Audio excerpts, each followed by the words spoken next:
L'adduction en eau potable et l'alimentation en électricité demeurent une préoccupation pour de nombreux ménages, tant à l'intérieur du pays que dans la capitale Libreville.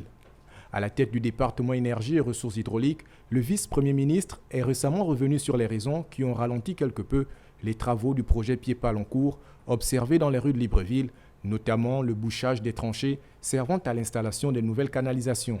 Pour refermer les tranchées, il a fallu faire des avenants au contrat. D'accord. Pour obtenir l'accord pour les avenants, il a fallu donc faire des demandes d'avis de non-éjection déjà auprès de la BAD. Cela a pris 4 mois. Après, ça a pris 2 mois au niveau du gouvernement gabonais, donc 6 mois.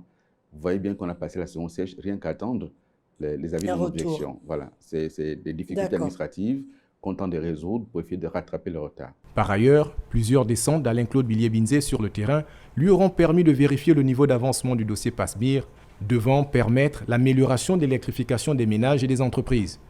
L'hydroélectricité apparaît comme la solution, selon le ministre de l'Énergie, pour éclairer les cités encore confrontées aux problèmes d'obscurité. La situation aujourd'hui, c'est que nous avons encore beaucoup de villes du pays qui sont alimentées par des centrales thermiques qui fonctionnent au gazole.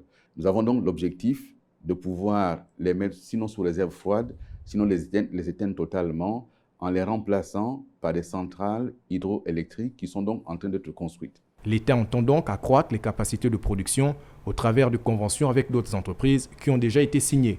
Dans des zones comme Mandji, où on a terminé les travaux, dans des zones comme Igoumié, où on a terminé également, dans des zones comme Malibé 1, Malibé 2, ou comme Bambouchine, on a quasiment terminé.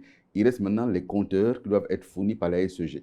Il est à souligner que l'ensemble de ces projets tiennent compte du combat en faveur de la lutte pour la préservation de la nature et donc l'accent est désormais mis sur les énergies propres.